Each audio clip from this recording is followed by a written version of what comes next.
Hi hello welcome back to my YouTube channel. Thumbnail ನೋಡಿದ್ರಲ್ಲ, ಇದು ನನಗೊಬ್ರು ಕಮೆಂಟಲ್ಲಿ ಕೇಳಿದ್ದು. ಈಗಾಗಲೇ ಮಾನಿಟೈಸೇಷನ್ ರೂಲ್ಸ್ ಚೇಂಜ್ ಆಗ್ತಿದೆ ಅನ್ನೋದನ್ನ ವಿಡಿಯೋ ಮಾಡಿದ್ದೆಲ್ಲ, ಅದರಲ್ಲಿ ಕಮೆಂಟ್ ಹಾಕಿದ್ರು. ಇನ್ನು 5 ತಿಂಗಳು ಟೈಮ್ ಇದೆ, ಅಷ್ಟರಲ್ಲಿ ನೀವು 4000 ವಾಚ್ ಅವರ್ಸ್ನ ಕಂಪ್ಲೀಟ್ ಮಾಡಿಕೊಂಡು ಮಾನಿಟೈಸೇಷನ್ ಮಾಡ್ಕೊಂಡಂಗೆ, ಇಲ್ಲ ಅನ್ನೋದಾದರೆ ನಿಮಗೆ ಮತ್ತೆ 4000 ವಾಚ್ ಅವರ್ಸ್ ಏನಿದೆ ಅದು ಆ್ಯಡ್ ಆಗುತ್ತೆ, ಮತ್ತೆ 8000 ಮಾಡ್ಕೊಬೇಕಾಗತ್ತೆ ಅಂತ ಹೇಳಿದ್ದಕ್ಕೆ ಅವ್ರದ್ದು ಇನ್ನೂ ಚಾನಲ್ ಹೊಸದಂತೆ. ಇವಾಗಷ್ಟೇ ಚಾನಲ್ನ ಶುರು ಮಾಡ್ಕೊಂಡಿದ್ದೀನಿ, ಇನ್ನೂ 100 ಸಬ್ಸ್ಕ್ರೈಬ್ ಕೂಡ ಆಗಿಲ್ಲ. ಇವಾಗ 4000 ವಾಚ್ ಅವರ್ಸ್ನ 5 ತಿಂಗಳಲ್ಲಿ ಮಾಡ್ಕೊಬೇಕು ಅಂತಂದರೆ ತುಂಬ ಕಷ್ಟ ಆಗುತ್ತೆ. ನಾನು ದುಡ್ಡು ಕೊಟ್ಬಿಟ್ಟು ಮಾಡಿಸ್ಕೊಂಬಿಡ್ಲಾ ಮಾನಿಟೈಸೇಷನ್ನ, ಆ ಥರ ಕಮೆಂಟ್ ಹಾಕಿದ್ರು. ಈ ಥರ ಎಲ್ಲ ಯೋಚನೆಗಳನ್ನ ಮಾಡೋಕ್ಕೆ ಹೋಗಬೇಡಿ, ಯಾರು ಕೂಡ ಇಂಥ ತಪ್ಪನಂತೂ ಮಾಡೋಕ್ಕೆ ಹೋಗಬೇಡಿ. ನಿಮಗಿನ್ನೂ 5 ತಿಂಗಳು ಟೈಮ್ ಇದೆ, ಯಾಕಿಷ್ಟು ಟೆನ್ಷನ್ ತಗೊತಾ ಇದ್ದೀರಾ? ನೀವು ಡೈಲಿ ವೀಡಿಯೋಗಳನ್ನ ಹಾಕ್ತೀನಿ ಅಂತಂದ್ರೂ ಕೂಡ ಎಷ್ಟೋ ಅಷ್ಟು ವಾಚ್ ಅವರ್ಸ್ನ ಕಂಪ್ಲೀಟ್ ಮಾಡ್ಕೊಬೋದು. ಅಟ್ಲೀಸ್ಟ್ ಮಿನಿ ಮಾನಿಟೈಸೇಷನ್ಗಾದರೂ ನೀವು ವಾಚ್ ಅವರ್ಸ್ನ ಕಂಪ್ಲೀಟ್ ಮಾಡ್ಕೊಬೋದು. ಅದನ್ನು ಮಾಡಿ. ಜಾಸ್ತಿ ಇದು ಏನೋ ರೂಲ್ಸ್ ಚೇಂಜ್ ಆಗ್ತಿದೆ ಅಂತ ಅಂದ ತಕ್ಷಣ 8000 ವಾಚ್ ಅವರ್ಸ ಅಂತ ಅಂದ್ಬಿಟ್ಟು ಶಾಕ್ಗೆ ಹೋಗ್ಬಿಟ್ಟು ನೀವು ಇಂಥ ಟೈಮಲ್ಲೇ ನಿಮಗೆ ಬೇಡದೇ ಇರೋ ಯೋಚನೆಗಳೆಲ್ಲ ಬರೋದು. ಇವ್ರಿಗೆ ಇವಾಗ ಬಂದಿದೆಯಲ್ಲ, ಈ ಥರ ದುಡ್ಡು ಕೊಟ್ಬಿಟ್ಟು ಸಬ್ಸ್ಕ್ರೈಬ್ ಮಾಡ್ಕೊಂಬಿಡೋಣ, ದುಡ್ಡು ಕೊಟ್ಬಿಟ್ಟು ವಾಚ್ ಅವರ್ಸ್ನ ಮಾಡ್ಕೊಂಬಿಡೋಣ, ದುಡ್ಡು ಕೊಟ್ಬಿಟ್ಟು ಮಾನಿಟೈಸೇಷನ್ನು ಮಾಡ್ಕೊಂಬಿಡೋಣ. ಸರಿ, ಇವೆಲ್ಲನೂ ಮಾಡ್ಕೊಂಬಿಡ್ತೀರಾ. ಅದಾದಮೇಲೆ ಏನು ನಿಮ್ಮದು ಮಾನಿಟೈಸೇಷನ್ ಆದಮೇಲೆ ಹಂಗೆ ಇರುತ್ತಾ ನಿಮ್ಮ ಮಾನಿಟೈಸೇಷನ್ನು? ಮತ್ತೆ ಏನೋ ಡಿಮಾನಿಟೈಸ್ ಆಗೋದೇ ಇಲ್ವಾ? ಯೂಟ್ಯೂಬಿಗೆ ಗೊತ್ತಾಗೋದೇ ಇಲ್ವಾ ನೀವು ದುಡ್ಡು ಕೊಟ್ಟು ಮಾಡಿಸ್ಕೊಂಡಿರೋದು? ಯೂಟ್ಯೂಬಲ್ಲಿ ನಿಮ್ಮ ವೀಡಿಯೋಗಳಿಗೆ ಇಂಪ್ರೆಷನ್ ಅನ್ನೋದೊಂದು ಇರುತ್ತೆ, ಆಯಿತಾ? ಇಂಪ್ರೆಷನ್ನ ನೋಡಿ. ಯೂಟ್ಯೂಬಿಂದ ನಿಮ್ಮ ವೀಡಿಯೋಗಳಿಗೆ ಬರ್ತಿರೋ ಇಂಪ್ರೆಷನ್ಗಿಂತ ನಿಮ್ಮ ವೀಡಿಯೋಗಳಲ್ಲಿ ಬರ್ತಿರೋ ವ್ಯೂಸು ಏನು ವಾಚ್ ಅವರ್ಸು ಜಾಸ್ತಿ ಆಯಿತು ಅಂತ ಅಂದ್ಕೊಳ್ಳಿ, ಅದು ಸ್ಪ್ಯಾಮ್ ಅನ್ನೋದು ಈಸಿಯಾಗಿ ಗೊತ್ತಾಗ್ಬಿಡುತ್ತೆ. ಹಾಗೇನಾದರೂ ಗೊತ್ತಾಯಿತು ಅಂದರೆ ಪರ್ಮನೆಂಟಾಗಿ ಚಾನಲ್ನೇ ಕಳ್ಕೊಂಡ್ಬಿಡ್ತೀರ ನೀವು. ಇಂಥ ಏನೋ ರಾಂಗ್ ರೂಟ್ಗಳನ್ನ, ಇಂಥ ಯೋಚನೆಗಳನ್ನೇ ಮಾಡೋಕ್ಕೆ ಹೋಗಬೇಡಿ. ಏನಾದರೂ ಸರಿ ಕಷ್ಟಪಟ್ಟೆ ಮಾಡಬೇಕು. ನೀವು ಈ ಥರ ದುಡ್ಡು ಕೊಟ್ಟು ಏನಾದರೂ ಮಾಡಿಸ್ಕೊತೀರಾ ಅಂತಂದ್ರೂ ಕೂಡ ಅದಕ್ಕೆ ವ್ಯಾಲ್ಯೂನೂ ಇರಲ್ಲ. ಈಗ ನೀವು ದುಡ್ಡು ಕೊಟ್ಟು ಮಾಡಿಸ್ಕೊಳ್ಳೋದಾದರೆ ನಿಮಗೆ ಚಾನಲ್ ಯಾಕೆ ಬೇಕು? ಒಂದು ಕೆಲಸ ಮಾಡಿ, ಕಂಪ್ಲೀಟಾಗಿ ಒಂದು ಚಾನಲ್ನೇ ಪರ್ಚೇಸ್ ಮಾಡ್ಕೊಂಬಿಡಿ ದುಡ್ಡು ಕೊಟ್ಬಿಟ್ಟು. ಸುಮ್ಮನೆ ಯಾವ ತಲೆನೋವು ಇರಲ್ಲ, ವೀಡಿಯೋಸ್ಗಳು ಹಾಕೋದಿರಲ್ಲ ನಿಮಗೆ, ಈ ಥರ ವಾಚ್ ಅವರ್ಸ್ಗೆ ಸಬ್ಸ್ಕ್ರೈಬರ್ಸ್ಗೆ ಕಷ್ಟಪಡೋದು ಕೂಡ ಇರಲ್ಲ. ಇಂಥ ಟೈಮಲ್ಲೇ ಸ್ಟ್ರಾಂಗ್ ಆಗಿರಬೇಕಾಗಿರೋದು. ಇವಾಗಲೇ ನೀವು ಕರೆಕ್ಟಾಗಿ ಯೋಚನೆ ಮಾಡಬೇಕಾಗಿರೋದು. ಏನೂ ಮಾಡೋಕ್ಕಾಗಲ್ಲ ಅಂತ ಜಾಗದಲ್ಲಿ ಈಗ ನಾನಿದ್ರೂ ಕೂಡ ನನಗೂ ಅಂಥ ಯೋಚನೆಗಳೇ ಬರ್ತಿತ್ತೇನೋ. ಅಯ್ಯೋ, ಟೈಮ್ ಮುಗ್ದೋಗುತ್ತೆ, ಇನ್ನಿರೋದು 5 ತಿಂಗಳಲ್ಲಿ ಹೆಂಗಪ್ಪ ಮಾಡೋದು ಅಂತ ಅಂದ್ಬಿಟ್ಟು ಅದನ್ನು ಯೋಚನೆ ಮಾಡಿಕೊಂಡು ಟೆನ್ಷನ್ ಮಾಡ್ಕೊಂಡು ಕೂತ್ಕೊಳ್ಳೋ ಬದಲು ಸಮಾಧಾನವಾಗಿ ಕೂತ್ಕೊಂಡು ಸಮಾಧಾನವಾಗಿ ಯೋಚನೆ ಮಾಡಿ ಏನು ಮಾಡ್ಬೋದು ಅಂತ ಅಂದ್ಬಿಟ್ಟು. ಬೇರೆ ಏನು ಆಪ್ಷನ್ ಇಲ್ಲ ನಿಮಗೆ. ವೀಡಿಯೋಸ್ಗಳನ್ನ ಹಾಕಿ, ಡೈಲಿ ವೀಡಿಯೋಗಳನ್ನ ಹಾಕಿ. ಇನ್ನೂ 5 ತಿಂಗಳು ಟೈಮ್ ಇದೆ. ಡೈಲಿ ವೀಡಿಯೋಗಳು ಹಾಕಿದ್ರೂ ಕೂಡ ನೀವು ಮಿನಿ ಮಾನಿಟೈಸೇಷನ್ಗೆ ಬೇಕಾಗಿರೋಷ್ಟು ವಾಚ್ ಅವರ್ಸ್ನಾದರೂ ಮಾಡ್ಕೊಂಬಿಡ್ಬೋದು ಅಲ್ವಾ? ಫಸ್ಟು ಆ ಕೆಲಸನ ಮಾಡಬೇಕು, ಕಷ್ಟಪಡಬೇಕು, ಮಾಡಿ. ಅದ್ರ ಜೊತೆಯಲ್ಲಿ ಲೈವ್ನು ಮಾಡ್ಬೋದು. ಲೈವ್ ಮಾಡಿ ಅಂದ ತಕ್ಷಣ ಇದೊಂದು ಹೇಳ್ಬಿಡ್ತೀನಿ ಕ್ಲಿಯರ್ ಆಗಿ, ಲೈವ್ ಮಾಡಿ. ನಾನು ಇಷ್ಟು ದಿನವೂ ಲೈವ್ ಮಾಡಬೇಡಿ ಅಂತಲೇ ಹೇಳ್ಕೊಂಡು ಬಂದಿದ್ದು. ಯಾಕೆ ಅಂದರೆ ಅದರಿಂದ ಚಾನಲ್ ಗ್ರೋತ್ ಹಾಳಾಗೋಗುತ್ತೆ ಅಂತ ಅಂದ್ಬಿಟ್ಟು. ಆದರೆ ಈಗ ಪರಿಸ್ಥಿತಿ ಹಾಗಿದೆ. ಇನ್ನು 5 ತಿಂಗಳಲ್ಲಿ ವಾಚ್ ಅವರ್ಸ್ನ ಮುಗಿಸ್ಕೊಬೇಕು ಅಂತಂದರೆ ಇನ್ನು ಅದಿರೋದು ಒಂದೇ ಆಪ್ಷನ್ನು, ಲೈವ್ನ ಮಾಡೋದು. ಲೈವ್ನ ಮಾಡಿ. ಯಾವ ಥರ ಅಂತಂದರೆ ಬರೀ ಫೇಸ್ ಲೈವ್ ಬಿಟ್ಟು ನೀವು ಇನ್ನು ಯಾವ ಥರ ಲೈವ್ಗಳನ್ನೂ ಮಾಡೋಕ್ಕೆ ಹೋಗಬೇಡಿ.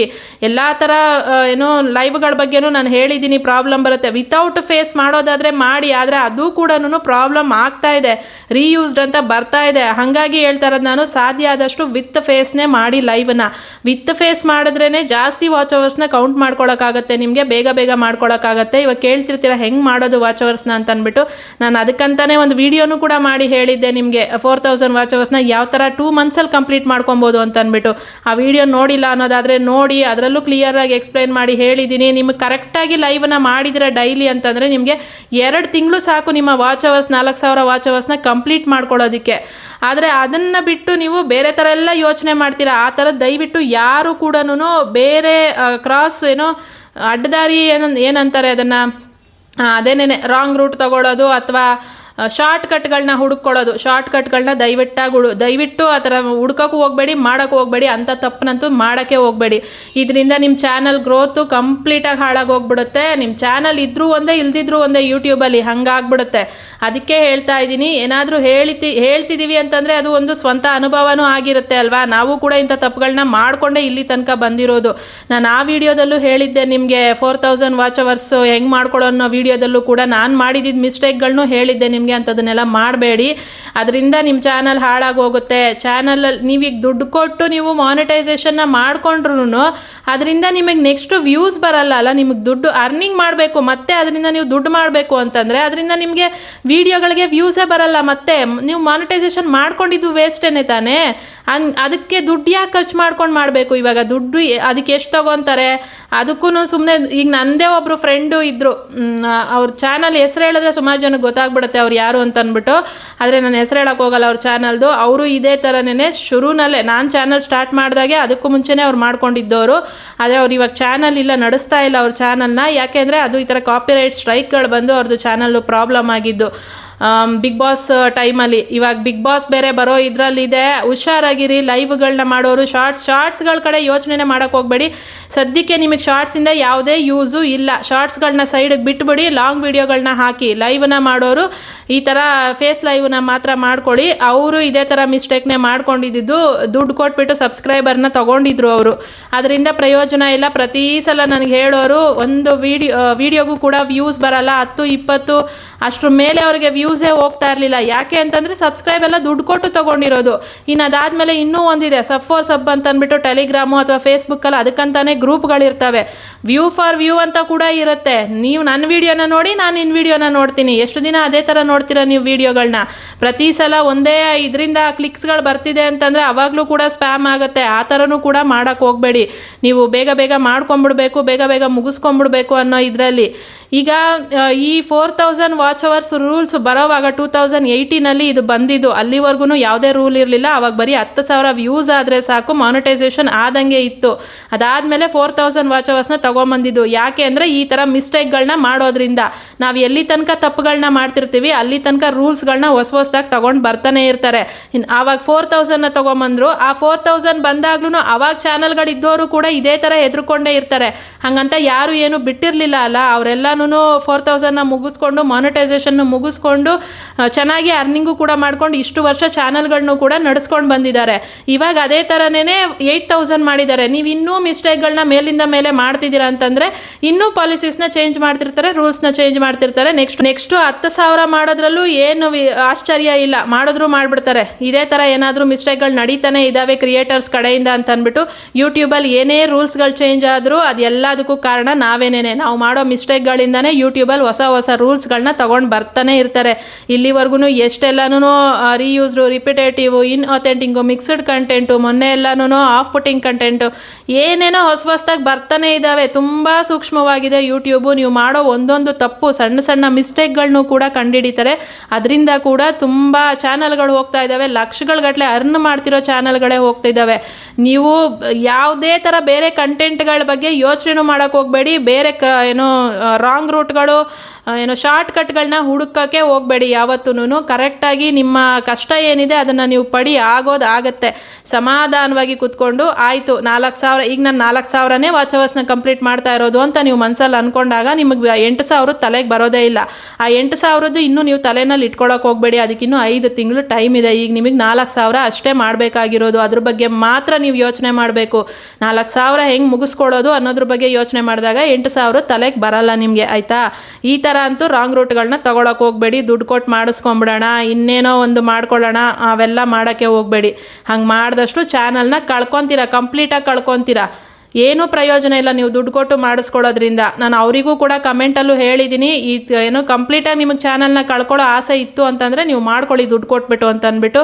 ಹೌದಾ ಅಕ್ಕ ಅಂತ ಕೇಳಿದ್ರು. ಹೌದು, ಇದು ಸತ್ಯನೇ. ನೀವು ಯಾರನ್ನು ಕೇಳಿದ್ರು ಇದನ್ನೇ ಹೇಳೋದು, ದುಡ್ಡು ಕೊಟ್ಟು ಮಾಡ್ಕೊಳ್ಳೋಕೆ ಹೋಗಬೇಡಿ. ನಿಮ್ಗೆ ಅಕಸ್ಮಾತ್ ಯಾರಾದರೂ ಹೇಳ್ಕೊಟ್ರು ಕೂಡ ಪರವಾಗಿಲ್ಲ, ಇವಾಗ ಮಾಡ್ಕೊಂಬಿಡು, ಮಾನಿಟೈಸೇಷನ್ ಆಗೋಗ್ಲಿ, ಆಮೇಲೆ ನೋಡ್ಕೊಳ್ಳೋಣ ಅಂತ ಹೇಳಿದ್ರು ಕೂಡ ಇಂಥದಕ್ಕೆಲ್ಲ ಹೋಗಬೇಡಿ. ಆ ಥರ ನಿಮಗೆ ಹೇಳ್ಕೊಟ್ಟವ್ರು ಯಾರು ಬಂದು ನಿಮ್ಮ ಚಾನಲ್ ಹೋದ್ಮೇಲೆ ನಿಮಗೆ ಬಂದು ಸಪೋರ್ಟ್ ಮಾಡಲ್ಲ.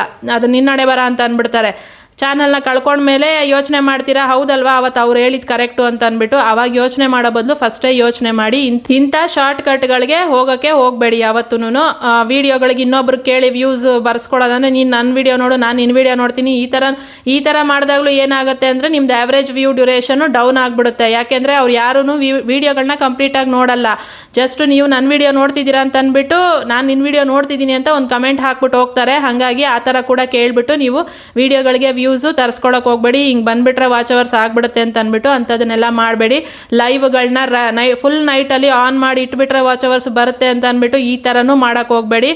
ಬರೀ ನಿಮ್ಮದು ಓನ್ ಕಂಟೆಂಟ್ ಏನಿದೆ ಲಾಂಗ್ ವಿಡಿಯೋಸು, ಶಾರ್ಟ್ಸ್ಗಳ ಯೋಚನೆನೇ ಬಿಟ್ಬಿಡಿ. ಶಾರ್ಟ್ಸಿಂದ ನಿಮ್ಗೆ ಯಾವುದೇ ಯೂಸ್ ಇಲ್ಲ. ಶಾರ್ಟ್ಸ್ಗಳನ್ನ ಬಿಟ್ಬಿಟ್ಟು ಬರೀ ಲಾಂಗ್ ವಿಡಿಯೋಸ್ನ ಹಾಕ್ಕೊಂಡೋಗಿ ಲೈವ್ಗಳನ್ನ ಅಟ್ಲೀಸ್ಟ್ 2 to 3 hours ಆದ್ರೂ ಮಾಡಿ. ಒಂದು ದಿನಕ್ಕೆ 3 ಅವರ್ ಆದರೂ ಮಾಡಿದ್ದೀರಾ ಅಂತಂದರೆ ನಿಮ್ಗೆ ಆರಾಮಾಗಿ ಇನ್ನೊಂದು 2-3 ತಿಂಗಳಲ್ಲೇ ನೀವು ಮಾನಿಟೈಸೇಷನ್ನ ಮುಗಿಸ್ಕೊಂಡ್ಬಿಡ್ಬೋದು, ಡಿಸೆಂಬರ್ ಅಷ್ಟರಲ್ಲಿ. ಆಯಿತಾ?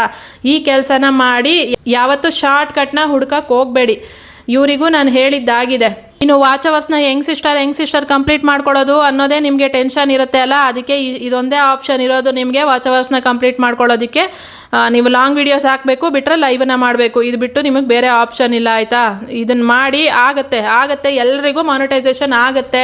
ಟೆನ್ಷನ್ ತಗೊಬೇಡಿ. ಟೆನ್ಷನ್ ತಗೊಂಡು ಏನೇನೋ ಯೋಚನೆಗಳನ್ನ ತಗೊಬೇಡಿ. ಇಂಥ ಟೈಮಲ್ಲೇ ನೀವು ಸ್ಟ್ರಾಂಗ್ ಆಗಿರಬೇಕಾಗಿರೋದು. ಇಂಥ ಟೈಮಲ್ಲೇ ನನ್ನ ಕೈಯಲ್ಲಿ ಆಗುತ್ತೆ, ನಾನು ಮಾಡ್ತೀನಿ ಅಂತ ಅಂದ್ಬಿಟ್ಟು ಮಾಡಬೇಕಾಗಿರೋದು. ಇವಾಗಲೇ ನೀವು ಬೇರೆ ಥರ ಯೋಚನೆಗಳನ್ನ ಮಾಡಿದ್ರೆ ನೀವು ಆಟೋಮೆಟಿಕ್ ಕುಗ್ಗೋಗ್ಬಿಡ್ತೀರಾ. ನನ್ನಿಂದ ಆಗೋದೇ ಇಲ್ಲ, ಹೋಯ್ತು ಬಿಡು ಅಷ್ಟೇನೇನೆ ಅನ್ನೋ ಥರ ಆಗ್ಬಿಡುತ್ತೆ. ಹಾಗೆಲ್ಲ ಮಾಡ್ಕೊಳ್ಳೋಕ್ಕೆ ಹೋಗಬೇಡಿ. ಅಂಥ ಯೋಚನೆಗಳನ್ನೂ ಮಾಡೋಕ್ಕೆ ಹೋಗಬೇಡಿ.